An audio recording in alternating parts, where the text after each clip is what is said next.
Bueno, buenas tardes. Arrancamos la sesión número 3 del archivo Filoctetes, o Filoctetes, como gusten.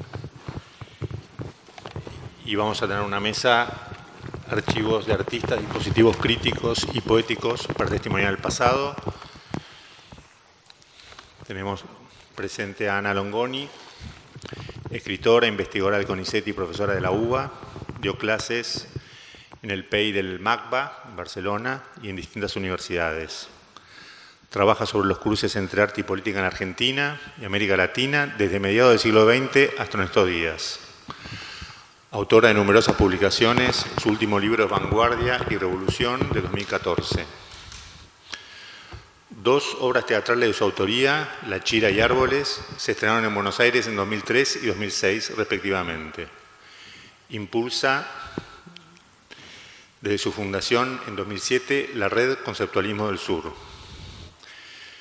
Y curó las exposiciones Roberto Jacobi, El deseo nace del derrumbe, del 2011, Perder la forma humana, fue muy mencionada, del 2012, Con la provocación de Juan Carlos Ubiedo, de 2016, Oscar Mazota, La teoría como acción, del 17.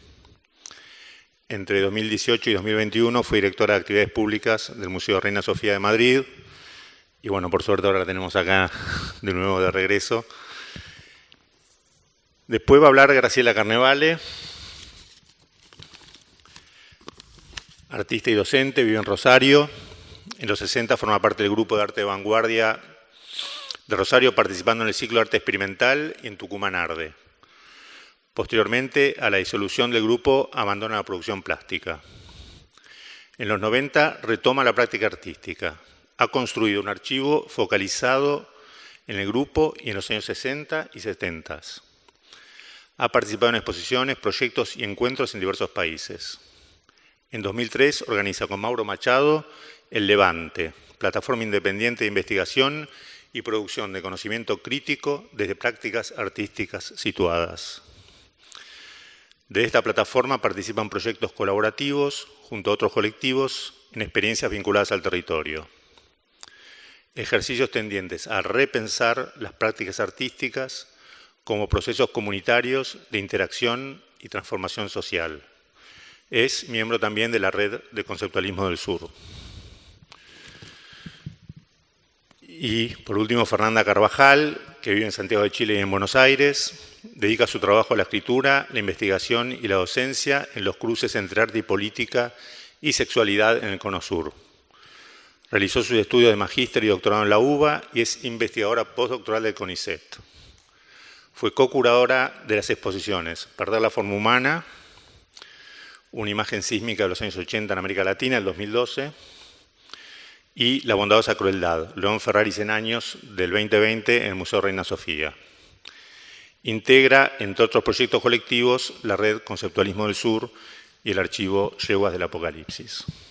Vamos a escuchar entonces a Ana Longoni. Nosotros en la previa armamos una serie de preguntas sobre el carácter situado y efímero de las performances y la relación con la conservación y la permanencia en el archivo. También hablamos de la formación de archivos y su dimensión política, de intervención y de lucha, y también de la relación personal con los archivos,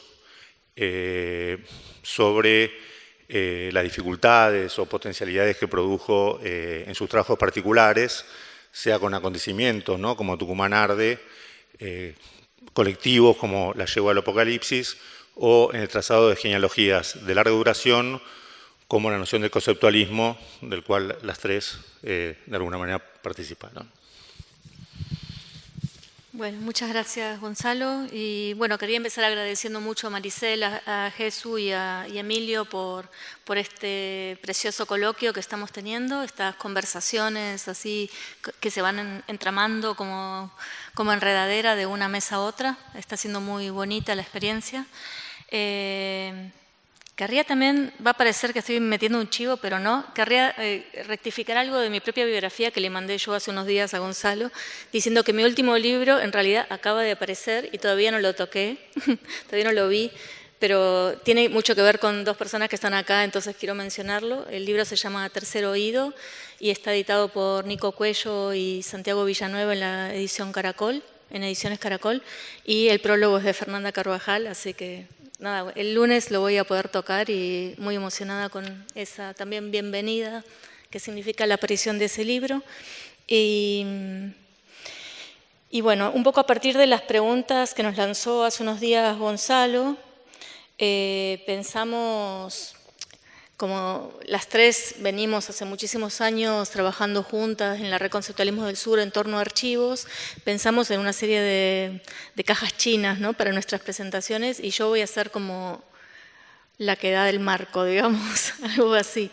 O sea, voy a plantear algunos lineamientos y algunas experiencias en unos breves minutos, muy a grandes trazos, de lo que vienen siendo las políticas de archivo desde la Red Conceptualismo del Sur, muy sintéticamente, para dar paso después a la experiencia del archivo de Graciela Carnevale y Fer va a hablar particularmente del archivo de las yeguas del Apocalipsis. Entonces son tres experiencias concatenadas, muy hermanas, muy afines, donde me toca un poco contar así a grandes pinceladas algunas cosas que fueron bien y otras que no fueron bien, ¿no? También para plantear dilemas, problemas, tensiones y fricciones en torno a estas políticas de archivo. Querría empezar un poco por este título de Investigar produce archivos y también relatos, relatos en plural, en la medida en que una práctica de investigación situada, lejos de ser precedida por el archivo, ¿no?, y de ir al archivo como algo ya dado, lo va produciendo en el acontecer de esa investigación, es decir, va encontrando huellas, restos y también va articulando posibilidades de distintos relatos que lo atraviesen, ¿no? No de un relato único nunca, sino de diferentes relatos. Paso a la siguiente imagen. Primero también contarles muy sintéticamente qué es la Red Conceptualismos del Sur. Hemos pasado por muchas autodefiniciones de lo que es. La red nació en el 2007, ya llevamos 14 años trabajando y actualmente nos definimos como una trama afectiva y activista que desde un posicionamiento plural sur-sur busca actuar en el campo de las disputas epistemológicas, artísticas y políticas del presente. No saben el trabajo que nos dio llegar a esta definición y las idas y vueltas que tuvo. Pero bueno, básicamente esta idea de trama afectiva y activista, es decir, de toma de posición, y también de propiciar espacios colaborativos y de trabajo colectivo, ¿no? Tanto en investigación, la siguiente imagen, en digamos, los distintos nodos de trabajo en los que la red se organiza. También hay proyectos transversales que abarcan más colectivamente a toda la red. La red se organizó inicialmente de manera asamblearia desde el 2007 y de hecho seguimos teniendo plenarios generales una o dos veces por año.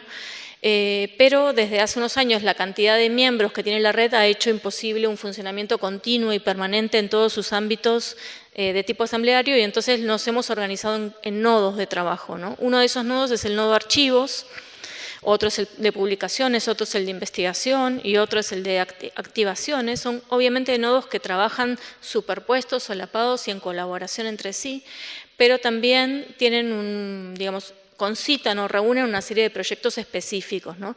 Me voy a centrar en la siguiente imagen un poco en dos proyectos que tienen que ver con el nodo archivos.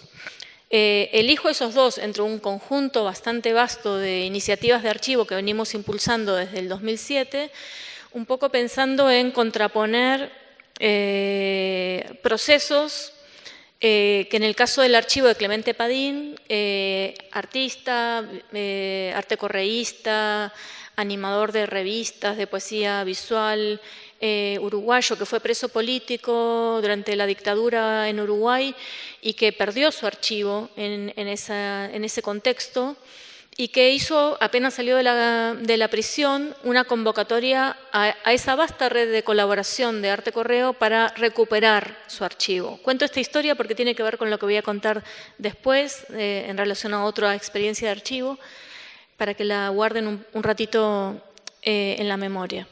Es decir, volvió a articular ese archivo a partir de nutrirse de esa vasta red de artecorreístas que habían colaborado con él en distintas convocatorias, que le reenviaron esos materiales múltiples para poder rehacer ese archivo perdido por las condiciones represivas, ¿no?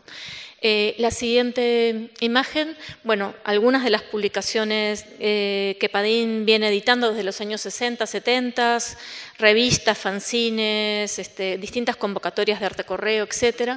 Y la siguiente imagen, en la siguiente podemos ver cómo estaba el archivo de Padín cuando de alguna manera empezamos a trabajar en él. O sea, era un archivo que estaba en la parte de arriba de su cocina, en Montevideo, inaccesible, en condiciones de humedad, donde hasta él mismo le costaba mucho consultarlo porque estaba todo atado, embalado en plásticos, desordenado, ¿no? Y a partir de ahí empezamos, obviamente con la complicidad muy activa de Clemente, a idear algún tipo de alianza con instituciones públicas, ¿no? Que pudieran albergar, cobijar ese archivo. Voy a la siguiente. Hoy actualmente el archivo está en la UDELAR, en el archivo de la Universidad Pública de Montevideo. Está no solamente organizado y disponible a la consulta, sino que está también activado a la investigación con sucesivas convocatorias que propician que zonas de ese archivo se activen, se investiguen, se difundan a través de la digitalización, se preserven, etcétera, ¿no? Entonces hay una situación también, y con esto paso a la siguiente imagen, que nos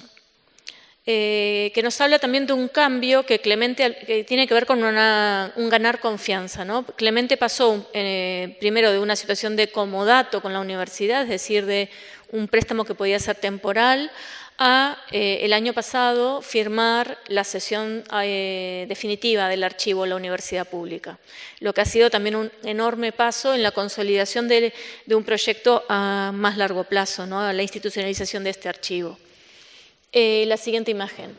En contrapunto con esta situación, con este devenir, del que voy a intentar luego sistematizar algunos rasgos, querría hablar del archivo de Juan Carlos Romero, un archivo en el que estuve personalmente muy involucrada, no solo como amiga de Juan Carlos, que ingresó a la red en el 2008 y que ha sido muy activo hasta su muerte en el 2017 en la red, sino también siendo parte de la comisión directiva del archivo de la Asociación Civil Archivo de Artistas Juan Carlos Romero, junto con Fernando Davis, el propio Romero y otras integrantes. Seguramente muchas de ustedes conocen a Juan Carlos. La siguiente imagen. Juan Carlos tiene una prolífica trayectoria no solo como artista, sino también como activista, sindical, como archivero. Era un archivero nato, de esos que no dejaban todo el tiempo de traer nuevos materiales a su archivo cada día, cada vez que iba a una marcha o que andaba por la calle, siempre despegaba del engrudo, refresco, algún afiche y después lo preservaba y lo incorporaba.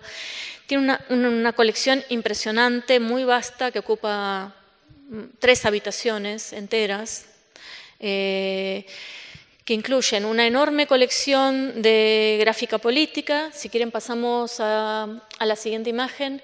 Por ejemplo, en esa colección que va de 1930 hasta 2017, fecha en que murió Juan Carlos, están la única colección que yo conozco existente actualmente de los afiches que imprimió el ERP cuando fue la masacre de Trelew, que son afiches en un papel muy finito, muy frágil, y que se empapelaron las ciudades de Argentina en esos violentos años 70, en el 72 y sucesivamente en los aniversarios de la masacre, pero que nadie había conservado, obviamente porque eran afiches muy riesgosos de mantener. En ninguna institución pública se hizo cargo de eso y, por lo que yo sé, tampoco nadie los conservó en su casa, ¿no? Entonces, cuando fue hace unos años el aniversario, creo que el número 50 habrá sido, de la masacre de Trelew, fueron los afiches de la colección de Juan Carlos, los que se mostraron en distintas exposiciones públicas. Digo esto simplemente para dar un pequeño atisbo de la importancia de ese archivo, ¿no? La siguiente imagen. El archivo además incluía una vastísima biblioteca, una hemeroteca, catálogos, de toda la trayectoria, no solo como artista, sino como miembro de distintos colectivos de Juan Carlos, colecciones de objetos, bueno, un archivo realmente monumental, muy, muy grande. Estaba disperso en varias casas, su casa que era un archivo, pero también la casa que había sido de sus padres, en Avellaneda y en otros lugares, y Juan Carlos compró un inmueble en la calle Santiago del Estero para reunir todos esos materiales. Constituimos la Asociación Civil Romero, que ahí tiene, la última foto ven el día de la inauguración, y allí, en la siguiente imagen lo pueden ver, hay una brevísima cronología, como a partir de 2014 que se firma un convenio entre la asociación, la red, la UNTREF y el Museo Reina Sofía, esto empieza a constituirse un incipiente archivo abierto a la consulta pública, ¿no? A partir de la muerte de Romero, esto se desarma abruptamente porque se desmembra el archivo, pasa a venderse de manera fragmentada a coleccionistas internacionales. No sabemos muy bien hasta qué punto se ha concretado esa venta, pero sí tenemos noticia de algunos fragmentos e intentamos impedir esa salida a través de un proyecto de ley que no prosperó. Y también, en la siguiente imagen se puede ver, intentamos también hacer una campaña dentro y fuera del mundo del arte para llamar la atención sobre lo que significa la pérdida de ese archivo, no solo como memoria de las prácticas artísticas y políticas, sino incluso como un archivo de la memoria social, de los sindicatos, de la historia cultural, de la cultura popular en la Argentina. Es un archivo digamos, cuya pérdida es bastante irreparable, ¿no? Esta fue la acción que hicimos durante la Feria Arco en el 2019, denunciando la pérdida de este archivo. La siguiente imagen, quizás como correlato de lo que significó este tremendo cimbronazo, esta tremenda pérdida, a varias manos redactamos un manifiesto que se llama por una política común de archivos, y acá insisto mucho en el término de lo común, ¿no? Que va más allá del par público-privado para intentar avanzar en configurar otros modos de alianza y de pensar el patrimonio, ¿no? Como un patrimonio de lo común, de los comunes. Este manifiesto, vamos a la siguiente imagen, plantea, y lo voy a decir muy cortito y después si quieren lo explayamos en la conversación, plantea una serie de ítems que tienen que ver con lo que llamamos un compromiso ético. Un compromiso ético que tiene que ver con defender la condición inalienable de esos archivos, es decir, como patrimonio del común, su integridad y su indivisibilidad, pero también generar condiciones para su preservación y su accesibilidad pública, para propiciar en la medida de lo posible su localización, es decir, que estos archivos no se pierdan o no se vayan a contextos tremendamente distantes o lejanos de las condiciones concretas donde esas experiencias tuvieron lugar. Impulsar acuerdos de corresponsabilidad, que es algo muy importante en relación a que la experiencia de lo que pasó con el archivo Romero nos enseñó, y también del archivo CADA, del que Fer por ahí después puedes mencionar algo, nos enseñó que es muy importante que estos acuerdos impliquen alianzas entre sujetos muy dispares, una institución pública, un grupo de activistas, un artista, quienes sean, pero que haya un compromiso, digamos, en la medida de lo posible a largo plazo para el sostenimiento de esos marcos éticos de tratamiento de los archivos. Y finalmente también activar la imaginación archivística, porque muchos de estos archivos tienen una lógica completamente propia, particular, en cómo se organizan, en cómo se describen, en las palabras y categorías que inventan para su organización, para dar cuenta de su historia, para atender a sus relatos. Y nos parece muy importante no imponer un thesaurus o categorías dadas, sino intentar atender a la lógica específica de cada archivo y lo que emana de él, ¿no? La siguiente imagen muy cortito también, otra de las experiencias que venimos desarrollando desde la red ha sido la experiencia de archivos en uso, que tiene que ver con cómo estos archivos han ido generando, estas investigaciones colectivas que la red viene propiciando, han ido generando justamente acervos documentales que no están accesibles en otro lado o que son bastante difíciles de consultar, y entonces tratar a través de la digitalización de habilitar un acceso muchísimo más amplio, ¿no? Y también transversal, que permita que esos archivos dialoguen entre sí a través de una búsqueda muy sencilla, ¿no? A través del buscador. Aquí ya hay subidos 8 archivos, el archivo del CADA completo, el archivo de prácticas creativas del Movimiento de Derechos Humanos en la Argentina. La siguiente, por favor. El archivo completo de Roberto Jacobi desde 1965 hasta el 2010.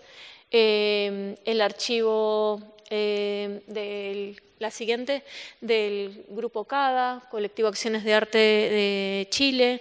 La siguiente, el archivo de, ya lo mencioné, Prácticas Creativas del Movimiento de Derechos Humanos, que reúne materiales que están dispersos en 14 archivos, pero que aquí están puestos en común. Archivos de movimientos de derechos humanos, pero también de fotógrafos. La siguiente, el archivo de Graciela Carnevale, del que va a hablar ahora ella, el archivo de Padín, el archivo de Romero, la parte que logramos digitalizar, que es la parte gráfica y la parte de sus trayectoria o itinerario personal, y un archivo de revistas Subte durante la dictadura, el archivo de la PJ, Asociación de Plásticos Jóvenes, y estamos a punto de subir 2 archivos más, que también son resultado de la investigación de la red. Bien, están disponibles, están allí a la consulta y se siguen incrementando, pero digamos que me parece que está bueno plantear también algunos problemas, dilemas en torno a la digitalización, que es que la digitalización no resuelve el destino y la preservación de los restos materiales, de los papeles, de los documentos, ¿no? Y que hay evidentemente, por un lado, una desidia en cuanto a políticas públicas en muchos de los países de América Latina respecto de estos archivos, pero también una voracidad tremenda por parte del mercado del arte por apropiarse de algunos de estos documentos y desgajarlos de esos corpus documentales para convertirlos en obra. Un poco respondiendo a la primera de tus preguntas respecto de la performance o prácticas desmaterializadas o efímeras, que de golpe el registro de esas prácticas o los documentos que quedan de esas prácticas devienen en fetiche mercantil a través de su ingreso a lo que Sueli Rolnik ha llamado esta fiebre de archivos, ¿no? Y entonces las urgencias y precariedades de los archivos físicos siguen siendo un problema que nos interpela, ¿no? Respecto de cómo generamos políticas comunes respecto de esos acervos. La siguiente imagen. Por otro lado, para mí la digitalización tiene, obviamente la ventaja de que es muy facilitadora de un acceso común, pero a la vez también el problema de que produce una suerte de aplanamiento o de igualación de todos los materiales que no respiran, que no vemos sus quebraduras, sus huellas, sus marcas, todo lo que emana un documento, ¿no? Todas las que hemos trabajado con documentos lo sabemos, ¿no? Y lo que eso no dice en una imagen, en una pantalla. Un poco retomo lo de Manuel Hermelo, que me pareció muy bonito de la mesa anterior, de la desmaterialización a través de el pasaje a la virtualidad, ¿no? Y por otro lado también, y con esto cierro respecto de los problemas que plantea esto, para pasar a una última cuestión, el carácter inclasificable de estos archivos, justamente por atender a sus propias categorías o a sus propias organizaciones, a sus propias lógicas, los vuelve un poco también, ovejas negras respecto de cierta universalización que plantean, por ejemplo, el acceso en bibliotecas institucionales, en museos, etcétera, ¿no? Un poco que no saben qué hacer con estos archivos en uso. Sin embargo, insistimos en seguir avanzando en esos distintos proyectos porque nos parece como súper importante ir socializando y poniendo en común estos resultados que de otra manera quedarían, muy acotados a un universo muy restringido de personas, ¿no? La siguiente imagen. Voy a citar brevemente, porque quizás Fer después lo retome, un texto precioso de Fernanda Carvajal y Mabel Tapia, que plantearon en un encuentro que se llama Archivos del Común. Ya vamos por 4 ediciones de este encuentro. Uno que tiene que ver con la idea de archivos inapropiables, ¿no? Y me parece muy linda la cantidad de dimensiones en las que ellas plantean esta resistencia a la apropiación de los archivos, que de alguna manera se contrapone a esta furor o fiebre de archivos, ¿no? Por un lado, porque nunca un archivo incluye todo, y sobre todo porque no obtura los sentidos posibles que se activan, ¿no?, en él, los que se fugan, los que están, digamos, opacos o inaudibles todavía. Y también porque estas distintas prácticas colectivas y de corresponsabilidad que venimos impulsando desarticulan o pretenden desarticular, a veces con menor suerte, como ya conté, las lógicas de propiedad que signan todavía hoy esos archivos. Digamos que acá el gran problema del archivo Romero fue una cuestión de herencia, ¿no?, de sucesión, y del valor que ese archivo podía tener en el mercado, ¿no? Entonces nos parece importante intentar también confrontar y dotarnos de herramientas legales y de acuerdos públicos comunes en torno a esta dimensión, ¿no? La siguiente imagen. Con esto cierro mi presentación. Quería un poco poner en discusión una idea que está en el título de la mesa, que habla de testimoniar el pasado. Los archivos como testimonio del pasado. Y me parece que estaría bueno tensionar esa idea de archivos que se vuelcan al pasado, contraponiéndola a esta noción que propuso Nelly Richard en torno a la idea de un archivo vital, ¿no? Nelly la propuso pensando en memorias inconclusas, memorias fragmentarias, pero también sobre todo en cómo reverberan en el presente, cómo punzan, cómo horadan nuestras condiciones del tiempo presente, y también cómo instauran posibilidades de brechas por venir, ¿no?, para imaginar futuros, como decían en la mesa anterior, ¿no? La siguiente imagen.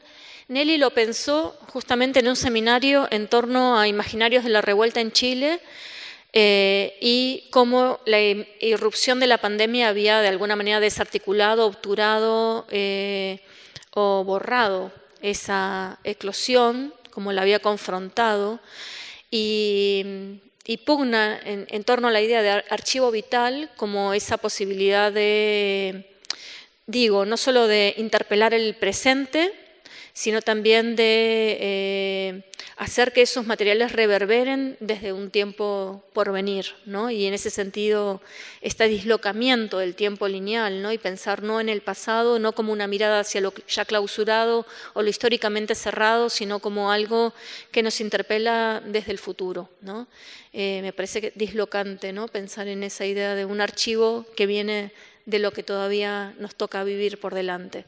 La siguiente imagen, y con esto sí cierro, me quedo aquí, es esta preciosa foto que me parece que justamente concita esta idea del archivo vital en un cuerpo, esta idea de cómo este gesto, ¿no?, de Nora Cortiñas de portar el pañuelo blanco de las madres y el pañuelo verde de la lucha por la legalización del aborto en el propio cuerpo, este gesto que además retoma el gesto que Ilse Fuscova hacía en los años 80, ella y 2 compañeras más en la esquina de Lavalle y Florida, ¿no?, como una acción silenciosa y que habla también de las luchas de la disidencia sexual, todo en ese mismo cuerpo, y me parece que tan frágil y tan potente y tan poderoso, me parece que justamente nos permite pensar en las dimensiones de ese archivo vital como eso que se porta y que se articula, como esos legados que tienen lugar al mismo tiempo en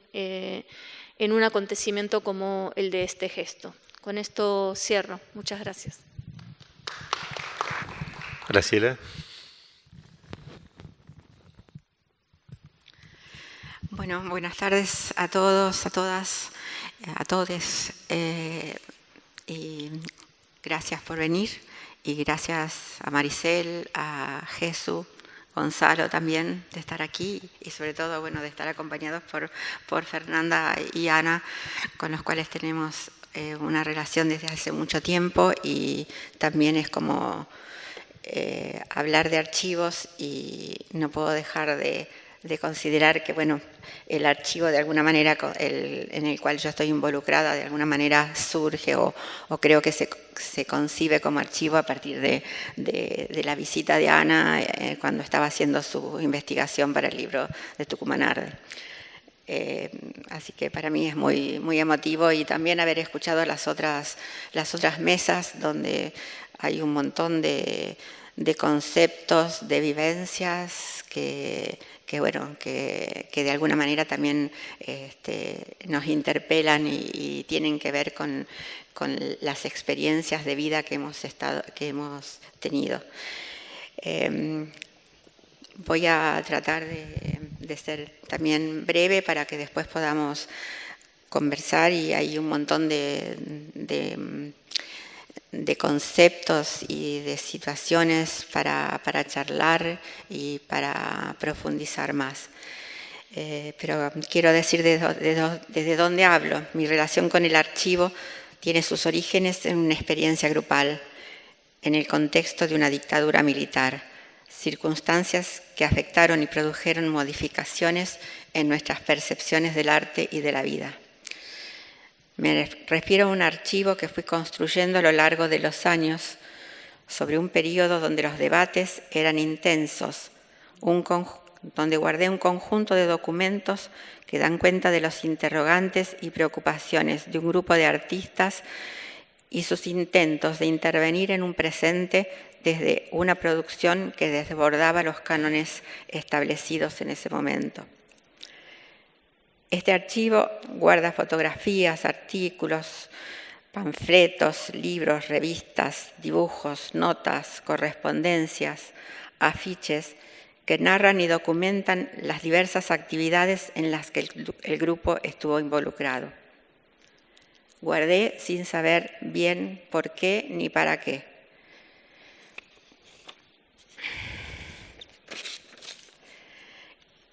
Pero estos documentos son partes de una historia personal de fuertes lazos afectivos. Lo considero un archivo vivo, en constante transformación, que sigue ampliándose en el presente con la incorporación de nuevos materiales que hoy dialogan con la performatividad de otros cuerpos y otros tiempos, otros interrogantes y otras interpretaciones, generando derivas insospechadas más allá de sus enfoques iniciales. Estos documentos se constituyen en archivo cuando se vuelven significantes de un momento histórico y otros quieren saber de aquellos acontecimientos y producciones que han sido censurados, borrados, silenciados y de los que casi no quedan documentos porque han sido destruidos o quemados o enterrados, como ha pasado en muchos casos de archivos en América Latina. El archivo es para mí un espacio de reflexión y producción de pensamiento crítico, de significaciones cambiantes, de relaciones complejas que permite establecer nuevas articulaciones y nuevas configuraciones en el presente. Como la mayoría de los archivos personales, su organización no está basada en la lógica de la archivística o de la bibliotecología tradicional. En ese aparente desorden existe un orden propio, una lógica subjetiva que permite visualizar una estructura de sentidos que cuenta de procedimientos de trabajo y de pensamiento en una especie de prueba y error al aventurarnos por caminos experimentales para pensar el archivo, su localización, su organización y su uso. Mi relación con el archivo es cotidiana, incorporando y organizando nuevos materiales, contestando pedidos y agendando consultas para visitar el archivo. Interrupciones y continuidades de un proceso de subjetivación paralelo al crecimiento y despliegue del archivo, que genera aperturas inesperadas y encuentros fortuitos, dando lugar a un relato inestable. donde unos momentos van dando sentido a otros en un recorrido que también va construyendo la propia genealogía del archivo y sus derivas. Concibo el archivo como una práctica de resistencia, un archivo personal, colectivo, reservorio de memoria, un lugar donde encontrarse, escuchar y dialogar, un espacio para alojar y ser alojados. El archivo se constituye así en una herramienta, en una caja de herramientas que provee indicios que pueden incitarnos a otras prácticas. Es un hacer y un estar. Nos invita a dejarnos afectar con su enorme potencial desestabilizante, donde prácticas diferentes generan nuevos vínculos y complicidades.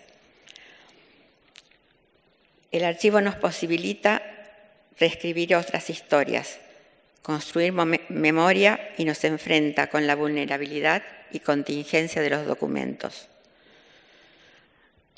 La relación con los archivos difiere según desde dónde y cómo se interpretan, si desde su interioridad como uno de los protagonistas de los hechos que registra o desde su exterioridad como el investigador que se deja atravesar por él y a su vez es transformado, al mismo tiempo que lo va desplegando en sus múltiples facetas, donde el archivo no es una especie de cadáver sobre una mesa de disección al que hay que estudiar. Se trata de un ejercicio sensible del investigador que al zambullirse en esos documentos va descubriendo y produciendo interpretaciones y relatos que se van entrelazando, entretejiendo, generando una trama de sentidos con otros saberes y su entorno. El archivo siempre es presente porque se lo interroga desde un aquí y un ahora, desde un hoy siempre complejo.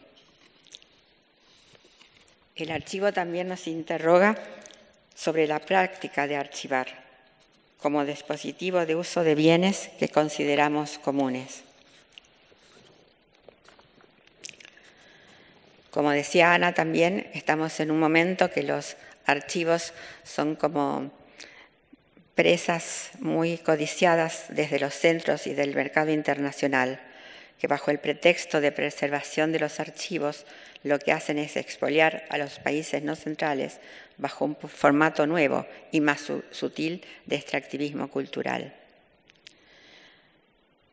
Creemos que hoy un gran desafío es encontrar nuevas estrategias y buscar nuevas relaciones y complicidades para preservar nuestros archivos en nuestros países y enfrentar el mercado con leyes que reconozcan la importancia de estos acervos.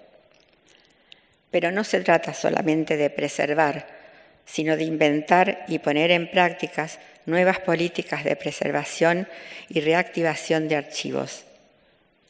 Una preservación no ya concebida como un guardado con difícil acceso a la consulta, sino por un criterio basado en la democratización y uso y la apertura de archivos. Participar de la red también ha sido una experiencia muy enriquecedora y también tiene que ver con esta formación del archivo.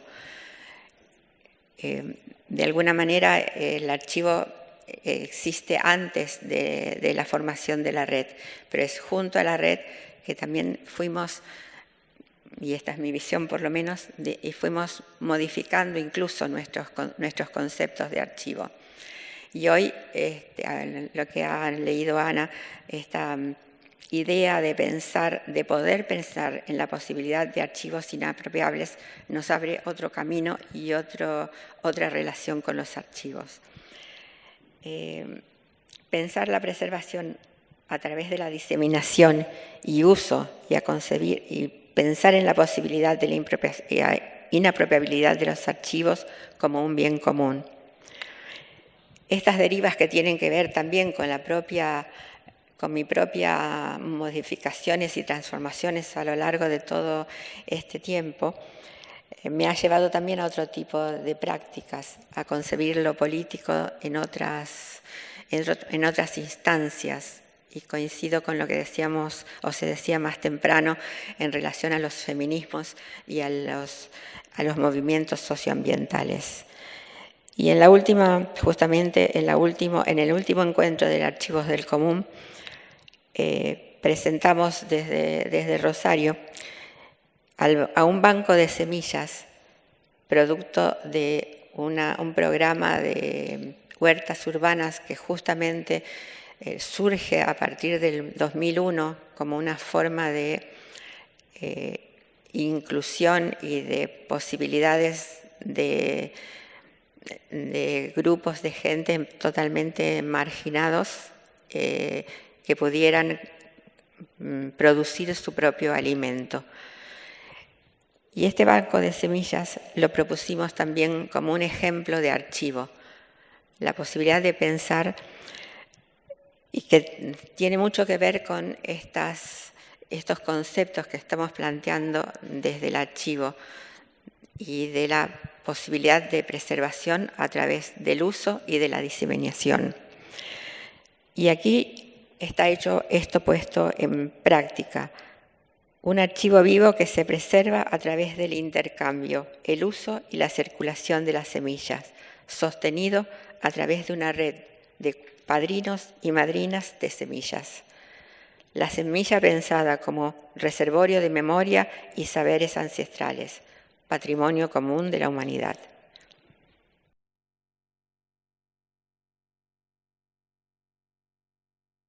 Y bueno, quería también, a propósito de las preguntas que nos envió Gonzalo, contar algo sobre esta imagen como una forma de entrar y de transmitir lo que ha sido un poco la experiencia con el archivo de las yeguas del Apocalipsis, que fue una experiencia de constitución de un archivo que también es producto de una investigación, que emprendimos con Alejandro de la Fuente, que es un historiador del arte chileno desde el año 2015 y que sigue en curso. Así que también agradecer a Alejandro, que no está acá, pero que siempre, de alguna manera, hemos continuado este trabajo juntos. Y bueno, así que voy a leer un texto para ajustarme al tiempo y después continuar la conversación. Quería partir contándoles algunas cosas de esta fotografía, una historia que ojalá se escuche como provisional o como inestable, como decía Graciela, antes que como definitiva. En 1996, las yeguas del Apocalipsis fueron invitadas a la Sexta Bienal de La Habana, que abordó como temática central el problema del individuo y su memoria. Un poco por eso elegí esta foto, porque creo que esta acción habla mucho de cómo entendían las yeguas la memoria y también la performance en algún punto. La curadora cubana Margarita Sánchez recuerda que las yeguas habían sido invitadas a la Bienal porque sus obras tramaban la memoria de la dictadura chilena desde el cuerpo homosexual, poniéndolo en relación con el cuerpo del torturado y el cuerpo del desaparecido político, y no por el desvío de género que movilizaba su pose travesti. Francisco Casas y Pedro Lemebel decidieron que su participación en la Bienal fuera una conferencia performance que llevó por título Ejercicio de Memoria. Como pueden ver en la imagen, las yeguas se presentaron en el patio del Centro Wilfredo Lam de pantalón y blazer. Sobre el riguroso negro de sus trajes resaltaba entre sus manos el único ornamento que eligieron portar esa tarde: anillos con gorriones blancos de fantasía de tamaño real. Las fotografías muestran a Francisco Casas y Pedro Lemebel tras una mesa sobre la que había 2 televisores y 2 copas de agua. Según los relatos, la intervención de las yeguas comenzó con la exhibición del registro videográfico de homenaje a Sebastián Acevedo, la acción realizada el 1 de diciembre del 91 para el Día Internacional del SIDA en la ciudad de Concepción, y como contrapunto también pusieron la fotografía de las 2 Fridas, que permaneció adherida, se ve ahí en la esquinita de la mesa, en la esquina derecha de la mesa durante toda la intervención, como recordatorio de las identificaciones y desidentificaciones que movilizaba su pose travesti. De fondo se extendía un papel madera en cuyo borde izquierdo caía una boa de plumas color rosa, donde podía leerse: "Hablo por mi lengua, mi sexo, mi social popular". La frase, que se adhería al papelógrafo con la caricia artesanal de la letra escrita a mano, de su irregularidad y su pulso, sus curvaturas y enrosques, Definía el lugar de habla de las yeguas del Apocalipsis y a la vez parecía elidir algo. Tal vez era la palabra clase la que era omitida en ese social popular. Esa palabra que justamente ahí, en Cuba, había sobrecodificado y totalizado la inteligibilidad política, cancelando la posibilidad de politizar otras diferencias, como la racial o la sexual. Una nota de prensa de la Bienal cuenta que Lemebel y Casas recordaron acciones escandalosas, carnavalescas, travestis, provocadoras, que transcurrieron entre las canalladas de la dictadura chilena y de esa lentejuela arquetípica que hemos llamado neoliberalismo. Cierre de cita. Es una cita de una nota de prensa de la época. Ahí donde recordar duele, las yeguas hacían de la memoria un músculo multisensorial y versátil, como la propia lengua. Un músculo a ser estimulado, ejercitado en el sentido de entrenado, pero también ejercido como se ejerce un derecho. La evocación de la parodia y el humor como una forma de soportar tanta crueldad. No es casual que, aunque usaron algunas imágenes, las yeguas privilegiaron el habla, el anecdotario que viajaba en la vibración de la voz. Antepusieron la oralidad y la vocación frágil de la escucha, que vehiculizan el contagio de un afecto antes que detalles narrativos o la fijación de la imagen fotográfica. Pero ¿qué memoria estaban ejerciendo las yeguas, no solo en su relato, sino también a través de su pose, al portar los pájaros como extensión de su gesticulación, como injertos en sus propios cuerpos? Hacia el final de su intervención, Casas y Lemebel se pusieron de pie en silencio con la mano que lucía el anillo pájaro en el pecho, mientras se escuchaba de fondo la grabación de un texto comprometido recitado sobre el himno de la Internacional Socialista. Tal vez, aunque no hemos podido verificarlo, lo que se escuchó esa tarde fue el manifiesto de Pedro Lemebel, Hablo por mi diferencia. Más que una denuncia a la homofobia de la Cuba castrista, las yeguas elegían homosexualizar la ritualidad marcial militante. Citaban el acto de cantar el himno militante de pie con la palma de la mano en el pecho y alteraban la solemnidad de la pose marcial al introducir lo animal y ostentar sus anillos pájaros a la altura del corazón. Ahí va. Bien. Los anillos entre los dedos de Lemebel y Casas eran un código de la sexualidad anal, el anillo esfinteral, y parodia de la alianza matrimonial, y son una contraseña de su videoconferencia performance. Son ese punctum donde la mirada hacia atrás de Lemebel y Casas giraba en silencio hacia la propia Cuba. En Cuba, pájaro es un insulto para referirse a los homosexuales, que se añade al inventario de nombres deshumanizantes que históricamente han testificado la alianza entre animalidad y rareza sexual. Lemebel y Casas entrecruzaban el internacionalismo de izquierda con esa otra comunidad transfronteriza, la comunidad pájara, errante y desviada. En palabras de Reinaldo Arenas, esos ejércitos clandestinos del placer formado por los maricones que no estaban dispuestos a renunciar a la vida, esto es, a dejar de hacer gozar a los demás.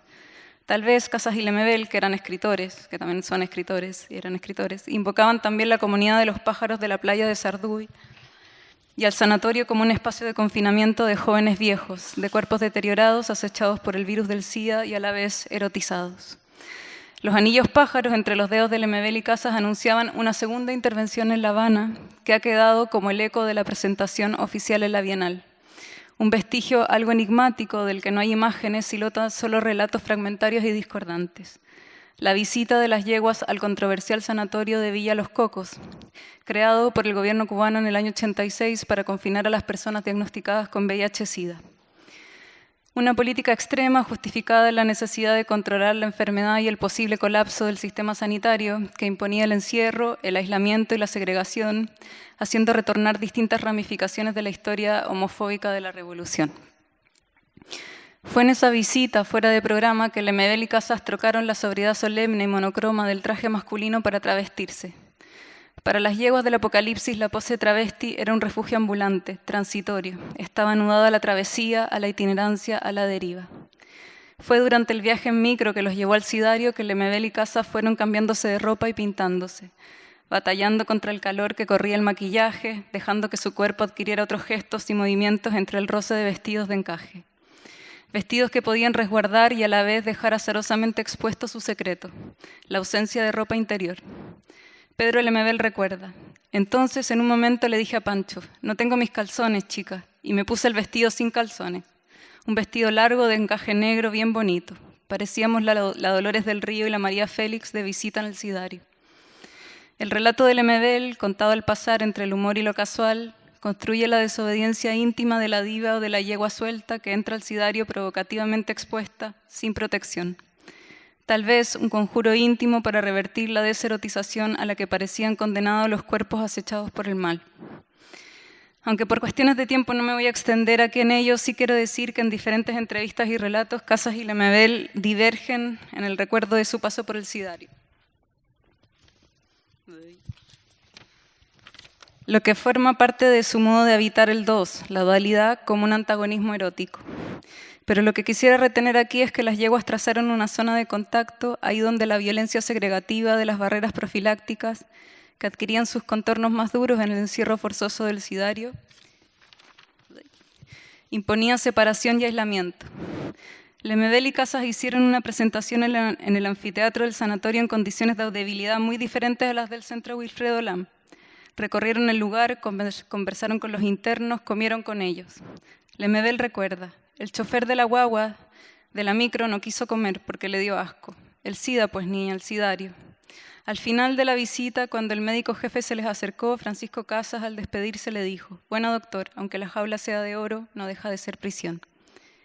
Las yeguas del Apocalipsis intervinieron desde el doblez de un ejercicio de memoria. Lo que aconteció en La Habana no fue solo una práctica de rememoración, sino una forma de ejecución, de reactualización relampagueante de sus modos de acción. Su ejercicio recapitulatorio convivió con la irrupción de otra temporalidad, aquella de la interrupción del acto relámpago que atravesó las fronteras simbólicas y sociales del circuito trazado por la Bienal.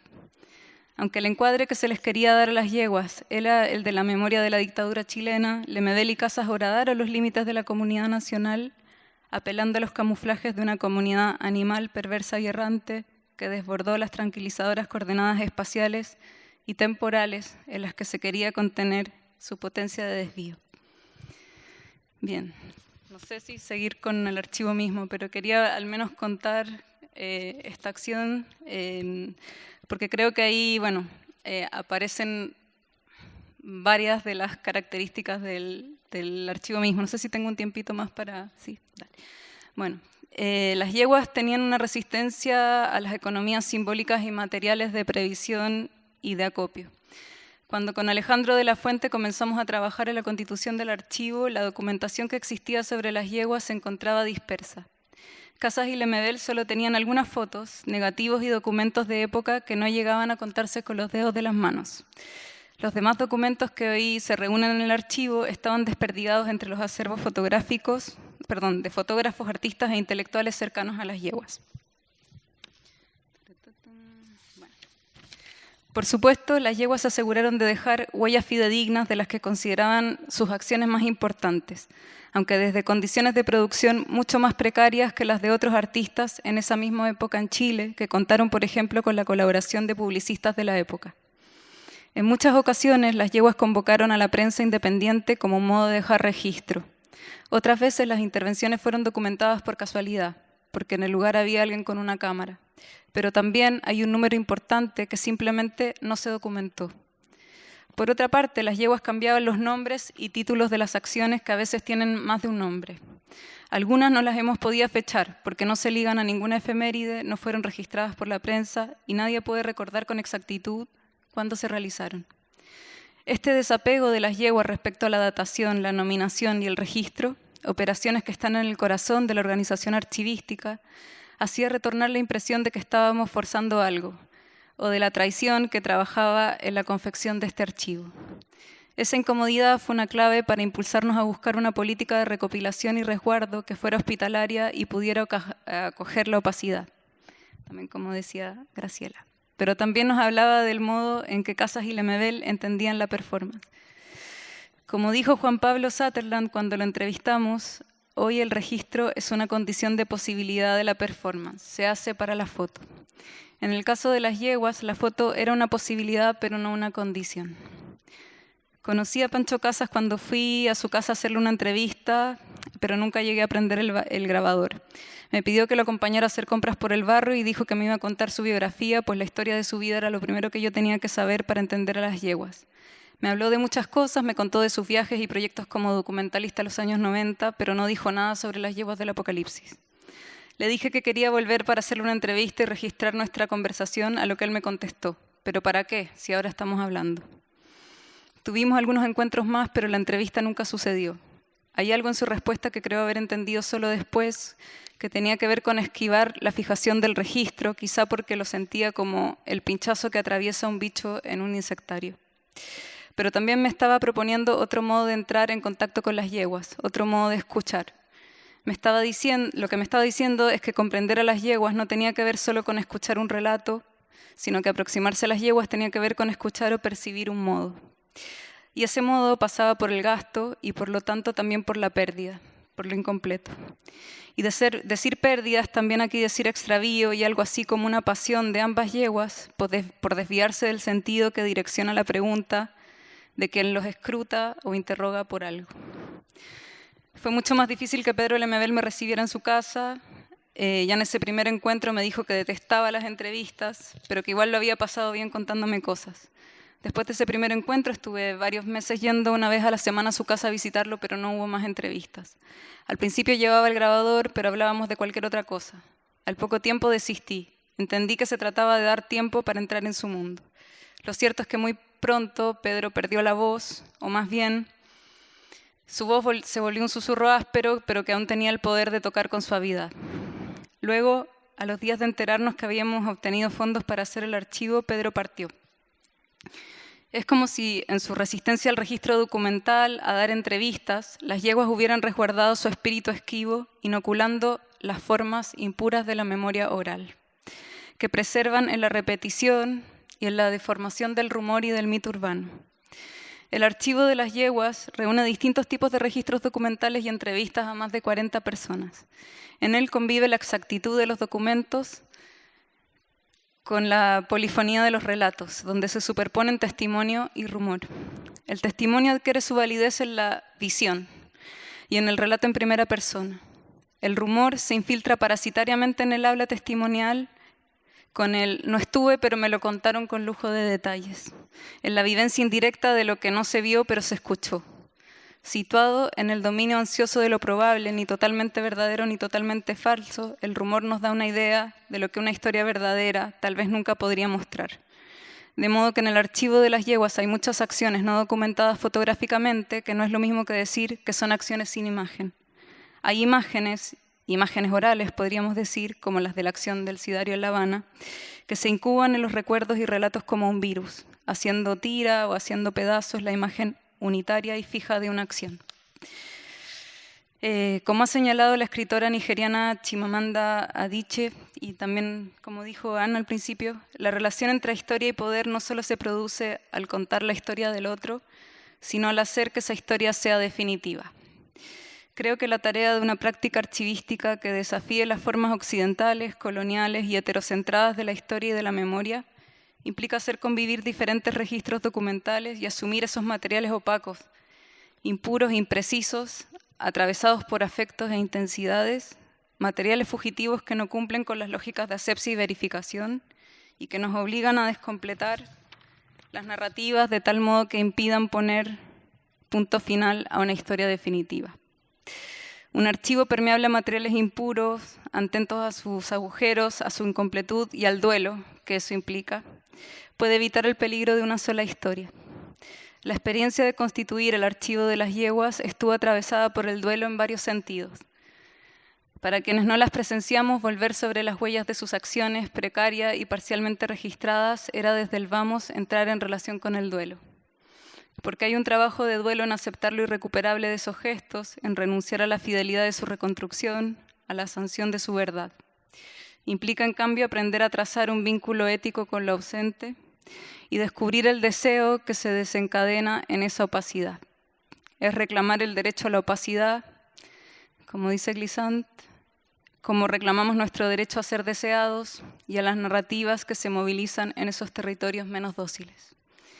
Pienso que la potencia política del archivo entre la traición y la promesa, en deuda con las revueltas por venir, se juega entre esas fuerzas del duelo y del deseo.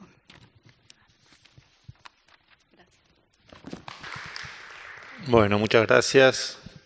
La cuestión del acceso al archivo, ¿no?, que planteó sobre todo Ana, y la cuestión de la temporalidad.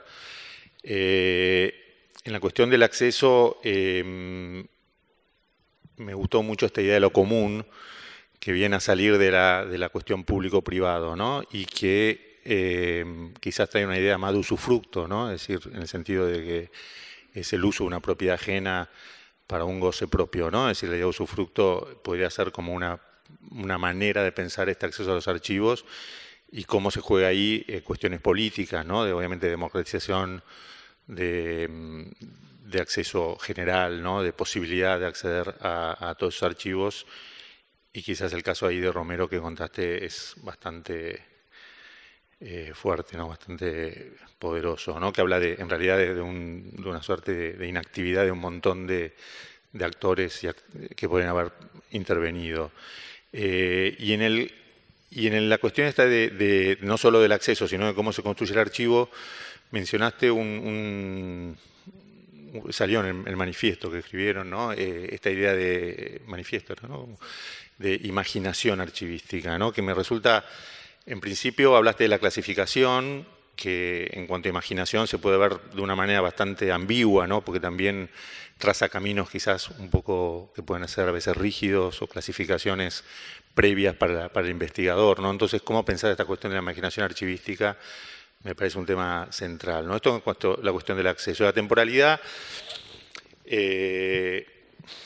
dijiste algo muy, muy bello, Graciela, que es que guardaste las cosas sin saber por qué y para qué, ¿no? Ese momento previo quizás al guardado, pero que es tan constitutivo del archivo, ¿no? El hecho de sacar esos materiales de la destrucción, del desmembramiento, de esa salida de lo común, ¿no?, que después aparece, como contaste cuando viene la entrevista con Ana, ¿no? Y hecho, quizá la entrevista que vos también hablaste es un momento de construcción de archivo muy importante, ¿no? Pienso, bueno, en tus entrevistas, Ana, a Leandro Katz, por ejemplo, o las que hiciste con Mariano Messmann para el libro, ¿no?, de Tucumán Arde, que ya forman parte de un archivo, digamos, de alguna manera, ¿no? Y las dificultades que tuviste y esos planteos éticos que te fuiste haciendo ante la cuestión de la entrevista, pero que hacen de alguna manera a una paradoja del archivo, ¿no?, porque son entrevistas del presente que reconstruyen un pasado, ¿no? Y ahí aparece la cuestión de temporalidad, que a partir de esta idea de guardar sin saber por qué y para qué, me resulta como que las performances son como mensajes hacia otros presentes, ¿no?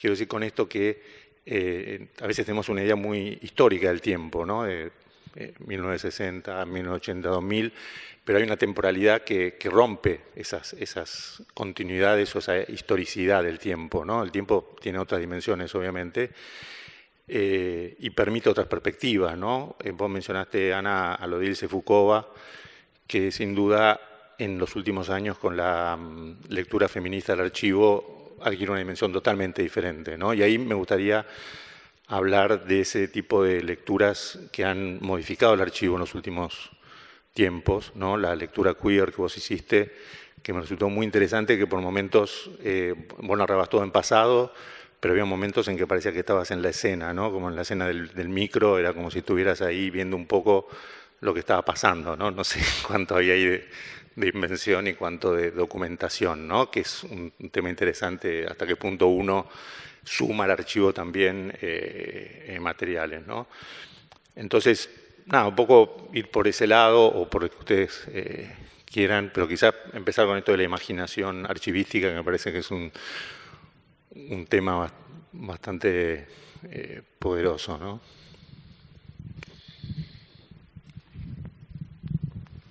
Bueno, gracias. Gracias por recoger así y articular las intervenciones y lanzar nuevas preguntas.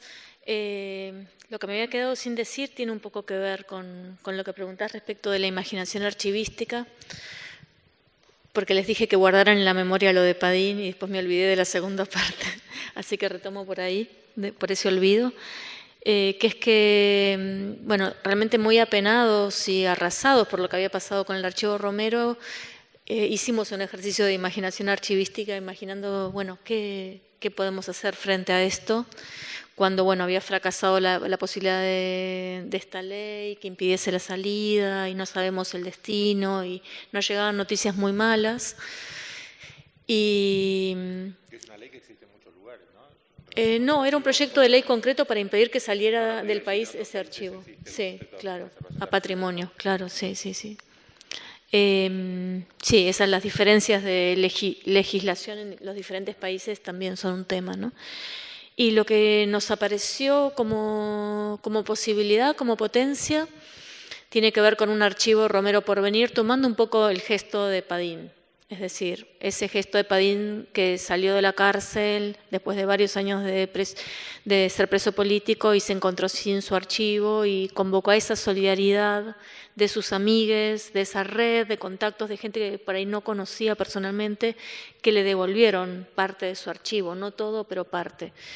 Y se nos ocurre apelar justamente a esa solidaridad y a esa multitud de complicidades y de colaboradores de Romero en sus múltiples grupos, en las revistas que editó, en las cosas que activó, que la mayor parte de las cosas son múltiples, ¿no? Y que muchas de nosotras tenemos en nuestras casas y bueno, y empezar a reunirlos de nuevo. Obviamente no va a ser nunca el mismo archivo, definitivamente nunca lo va a poder volver a hacer, pero sí es un gesto reparador un poco de esa pérdida para dejar un archivo del común, ¿no?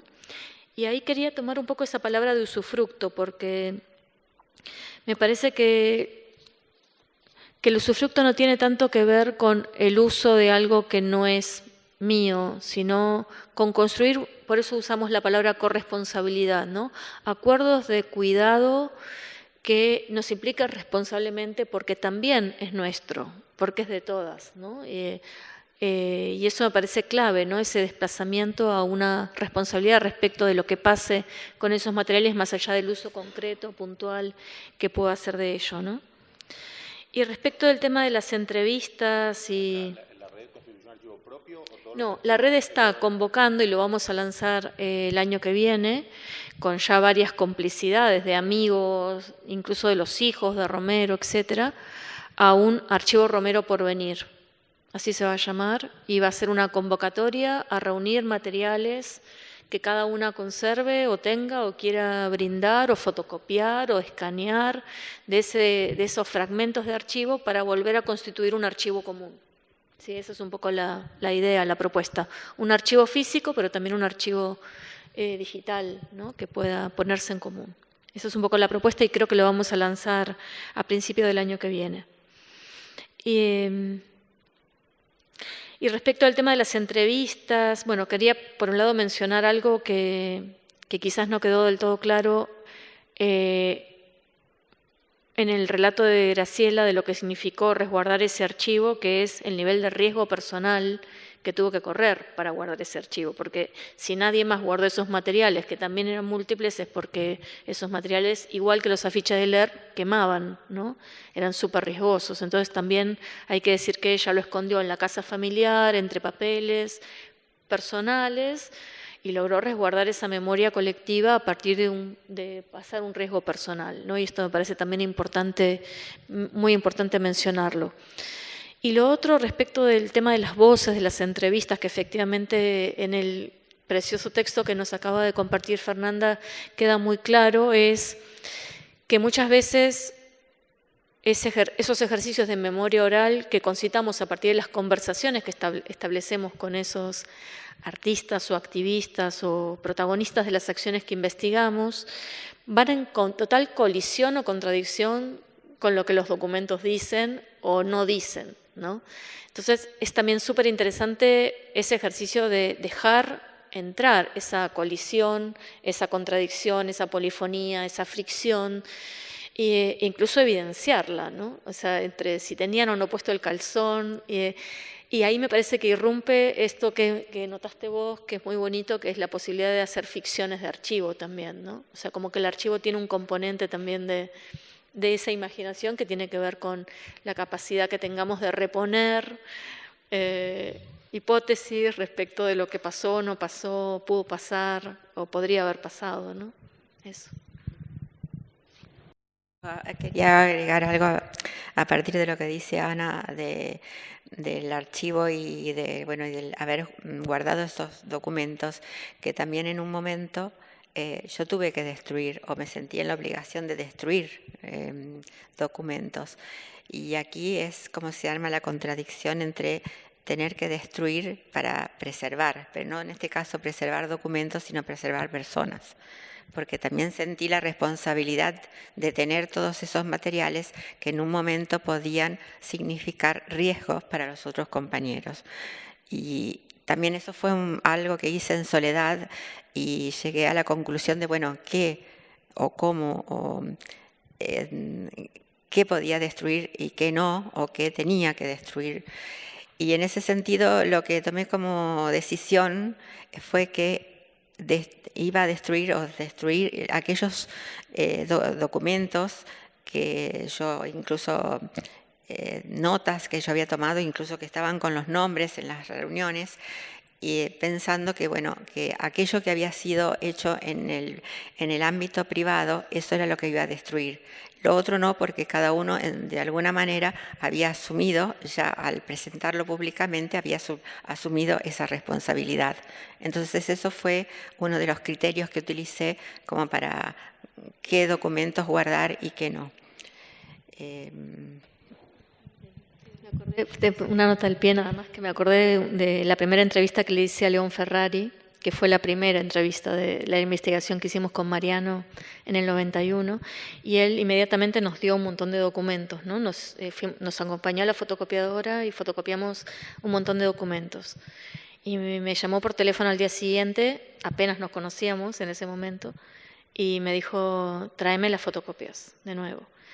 Y volví con las fotocopias, agarró la tijera y cortó un pedazo de una página de un documento que era una entrevista que le habían hecho en La Habana en 1973, en la que hablaba de Tucumán Arde, porque había una parte en que se explicitaba, estamos hablando del año 91 ya, que Eduardo Favario y Ruano habían sido miembros del ERP.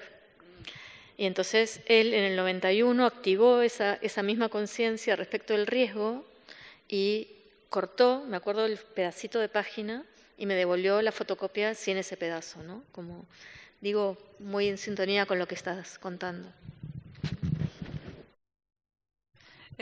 Quizás solo decir que, o sea, que creo que el tema de la imaginación archivística, porque lo que leyó Ana del manifiesto, hay como el acuerdo ético histórico de la red fue como que hace un par de años tuvo una actualización con el tema de la corresponsabilidad y el tema de la imaginación archivística, que creo que, claro, el tema de la corresponsabilidad ha sido muy importante, por ejemplo, en varios, bueno, en el de Padín, el del CADA, esta idea que explicaba Ana de la corresponsabilidad, que ha implicado, por ejemplo, que instituciones como el Reina Sofía, no sé, done apoyo patrimonial, incluso recursos a veces, para preservar en una institución que no es la propia, un archivo como el de Padín, por ejemplo, en la Universidad de la República, o el archivo del CADA en el Archivo de la Memoria, ¿no? Entonces, esa idea de corresponsabilidad donde participa, por ejemplo, más de una institución, la red de los artistas, como que es la idea de que todos somos de alguna manera corresponsables del cuidado de ese archivo, y entonces, bueno, ahí aparece una parte quizá más gris que tiene que ver con los convenios y toda una burocracia, pero no es solo eso, sino que también todas las activaciones, exposiciones, libros, digamos, como que eso creo que es como algo como muy complejo y que la red le va dando como forma con los años, y que el propio llamamiento tenía un poco esa idea de poder fortalecer esas alianzas, no solo institucionales, sino también con proyectos más autónomos. O sea, y por eso el manifiesto se planteó como un documento abierto, porque la idea, y bueno, ahí vino la pandemia y lo interrumpió, pero la idea era que ese documento fuera discutido con instituciones, que ahora en Rosario estaría lindo que lo contaras, Graciela, para que ese documento fuera completado y adherido por otros, pero no solo como una cuestión de sí, estoy de acuerdo de lo que dice, sino como que realmente se puede incorporar en las prácticas, ¿no? Sí, también como parte de la participación de Archivos del Común 4, también en Rosario lo que hicimos, que nos constituimos también como digamos como de un lugar descentralizado, porque también esta fue una de las características dada también por la pandemia, de que ya no se hizo solamente en Madrid, sino que asumimos desde distintos lugares como es una descentralización en México, Santiago, Rosario y La Plata.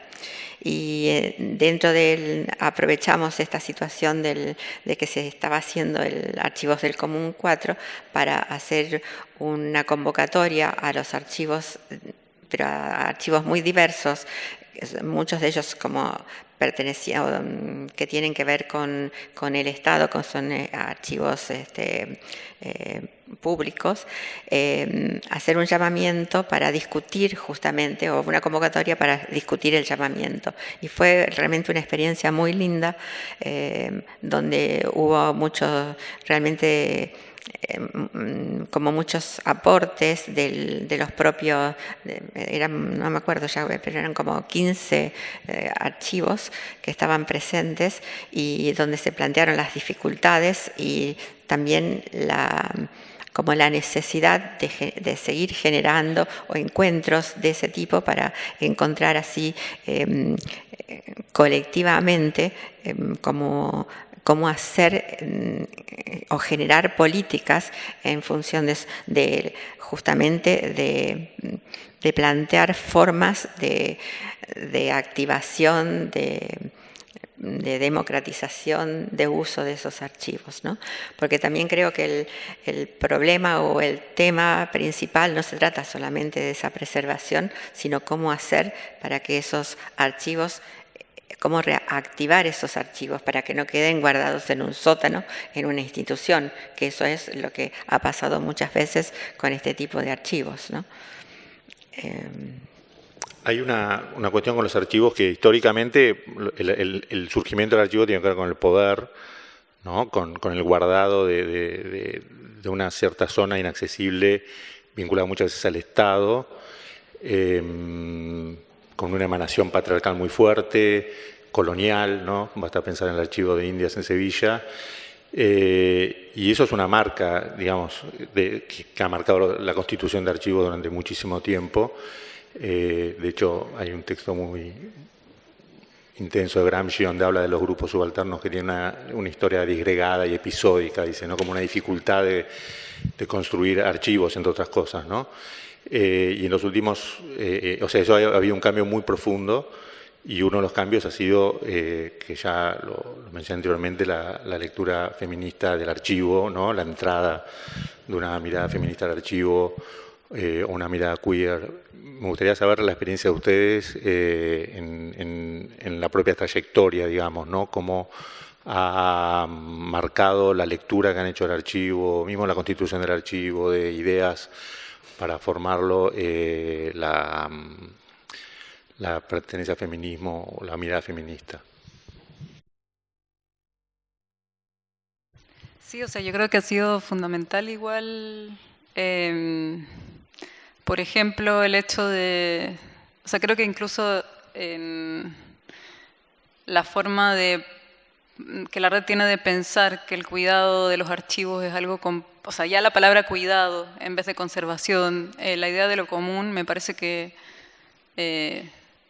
tiene como ya toda una genealogía feminista para pensarlo desde ahí, que es como que creo que puede ser muy interesante, ¿no? Como, y después hay toda otra parte que yo creo que desde la red ha sido como un proceso quizá más lento, más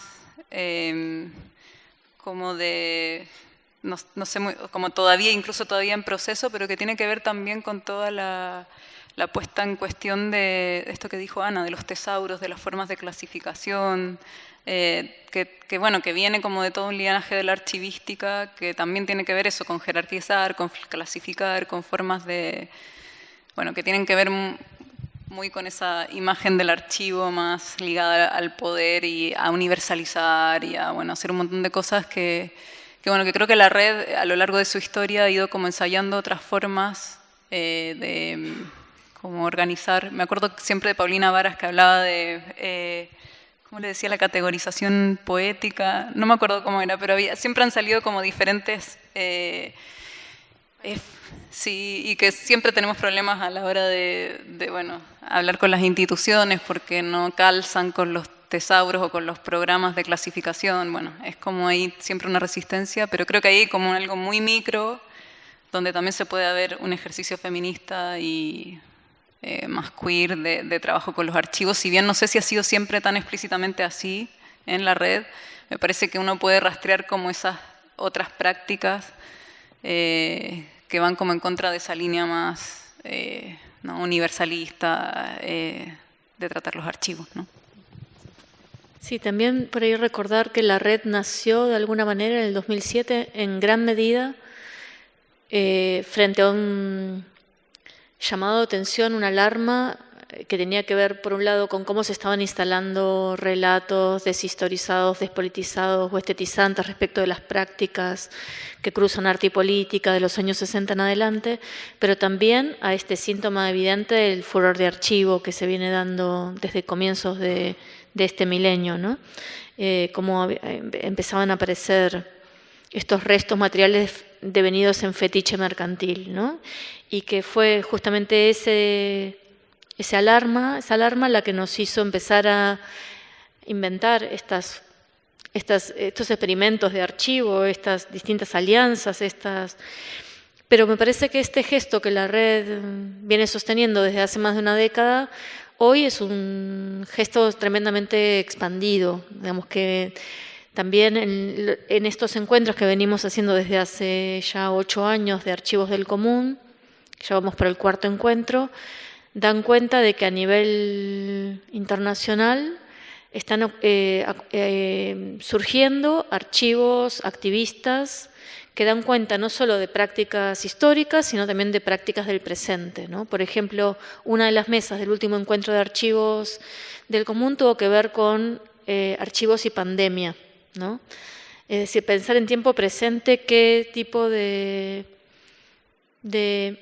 memoriales o herramientas para el duelo colectivo se están pergeñando en nuestros contextos, ¿no? Y fue una mesa muy, muy bonita. Digo esto para también pensar no solo de nuevo los archivos como prácticas cerradas del pasado, sino como eso que nos pulsa, ¿no? Que está en el presente e incluso en lo porvenir. Eso. No quiero pasar chivo, digamos, en una muestra que curé para el Malva, que se llama Las Metamorfosis, que está actualmente. Mezclamos archivos de Paz Errázuriz con archivos vernaculares del Archivo de la Memoria Trans de la Argentina, del Archivo Quihue de Bolivia, ¿no? Y de esa manera desestabilizamos también la noción de autoría en la fotografía, ¿no? Que a veces es tan fuerte en los museos, ¿no? En las clasificaciones, y buscar un poco, mediante una operación de archivo, desestabilizar ciertas nociones muy, muy enraizadas, ¿no? Entonces creo que sí, esto que dice Ana, de que hay una suerte de nuevo paradigma o de cambio muy general, pero bueno, ustedes en el 2007 fueron muy pioneras, así que agradecemos. Bueno, lo tuyo, Graciela, fue más que pionero, porque realmente uno piensa, bueno, si no existiera ese archivo, ¿cuál sería nuestra idea de Tucumanarde, ¿no? ¿Cuál sería lo que hubiese quedado, ¿no? Las documentaciones, las imágenes, ¿no? Hubiese sido muy diferente y hubiésemos perdido algo muy, muy, muy importante, ¿no? Muy marcante en la historia del arte argentino. También es interesante eso porque hace creo que pocos años que está como autorizado o permitido esto de que entre el afecto en lo académico o en estas historizaciones, ¿no? Porque antes era como muy difícil y hablar de que eso tenía un origen afectivo, ¿no? Y creo que eso también es como un cambio muy, muy importante en esto, ¿no? Incluso en los escritos académicos no podías hablar en primera persona o salirte de ciertas normas, y creo que eso habla de un cambio, ¿no? Y todo esto que estamos hablando. No sé, también que me parece interesante, ya que estamos, digamos, dentro de este coloquio que tiene que ver con el archivo Filoctetes, que tiene que ver con la performance, es también los dilemas que y lo que estás hablando vos, Fernanda, en relación al archivo de las yeguas, ¿no? De que un archivo de performance, de acción, que se emparenta más que quizás con el teatro o la danza, tiene características muy diferentes, porque digamos, en un documento, un escaneado, una digitalización no cambia mayormente, si bien sí hay una diferencia, no está el documento en sí con todas sus características, sus texturas, etcétera, pero no cambia la tecnología, mejor dicho, no cambia el lenguaje. En cambio, en el registro o en los registros que son necesarios, como está hablando Fernanda, ¿no? de entrevistas, de fotos, o en algunos momentos no podíamos hablar de videos porque no existía. No podemos, es decir, lo que falta, que es lo mismo en las acciones o lo mismo en la participación de una manifestación, falta justamente el cuerpo. Entonces, creo que el archivo en esos casos repone algo de ese momento, de esas acciones, pero no puede reponer esa energía del cuerpo vibrátil en ese instante de relación con el momento, con los otros, con ese contexto histórico, ¿no? Entonces allí hay es decir, siempre es como una aproximación, ¿no? Es como que a veces cuando, bueno, en todas las instancias, también el hecho de mostrar un archivo, hacer una exposición de un archivo también genera preguntas de cómo hacerlo y sobre todo de cómo pensar en reactivar esa acción y generar un acontecimiento que a uno lo pueda atravesar, que no sea solamente como una información, ¿no? Y eso a veces uno, aunque pretende, no lo logra. Yo quería decir algo que pensaba también, Graciela, de tu archivo, que a propósito porque es verdad, hay algo que pasa con cómo, bueno, relacionarnos con los documentos para que tengan una intensidad y no sean solamente eso, información. Pero también yo creo que hay algo muy particular de tu archivo, que es que vos siempre lo has concebido como un archivo abierto que está como en permanente mutación, y eso también como que al archivo como cuerpo le da como algo muy particular, y pensaba en contraste con lo que nos pasó con el archivo del CADA, que la red también trabajó con el archivo del CADA y ahí el archivo se timbró, se selló como un archivo cerrado, digamos. Fue algo que discutimos mucho, pero bueno, como que ahí hay una diferencia muy grande también. Evidentemente que son otras las relaciones, porque vos, como contaste, tenés una relación cotidiana muy vital, y en el caso del CADA, bueno, quienes lo custodiaban decidieron desprenderse, no había la misma relación, pero me parece que ahí también hay algo, ¿no? Como muy especial. Sí, creo que también tiene que ver con que, bueno, eso lo percibo así, creo que hay como dos cosas que me parecen que se fueron dando, tampoco pensé que tenían esa repercusión. Una, que el espacio que ahora está el archivo es un pequeño departamento, pero que de alguna manera dejamos la posibilidad de un espacio para que se pueda alojar aquel que quiera, ¿no?, consultar. Vos, Per, estuviste. Y creo que eso no es por el archivo en sí, sino también para mí es una situación de un aprendizaje, de un enriquecimiento que tiene que justamente vuelve a tocar lo afectivo, ¿no? Es decir, entonces para mí eso es un valor en todo esto. Y que también es un momento donde yo voy desarrollando un relato acompañando el despliegue de esos documentos. Que bueno, me da risa ahora pensar que al principio yo pensaba, bueno, que ahí estaban los documentos, esa era la verdad y había una sola. Entonces, todo eso fue modificándose a través de los años y de todas estas, bueno, también estar en la red y pensar de otra manera. Y bueno, y esta posibilidad de que un documento tenga tantas posibilidades de relatos o tantas digamos, fragmentos de verdad, si uno quiere, ¿no? Y que también se mueve esos mismos relatos y esa aproximación a la verdad, ¿no? Y entonces me parece que justamente pensar que un archivo puede dar, y uno siempre se asombra de los diferentes relatos o aproximaciones que se tienen a los documentos. Y una cosa que también salió así fortuitamente, azarosamente, pero cuando a veces me pedían materiales y entonces o decían, bueno, somos una institución que no tenemos dineros o subsidios, entonces que querían el documento así sin ningún tipo de pago, de nada. Así espontáneamente empezó a salir la idea de, por supuesto,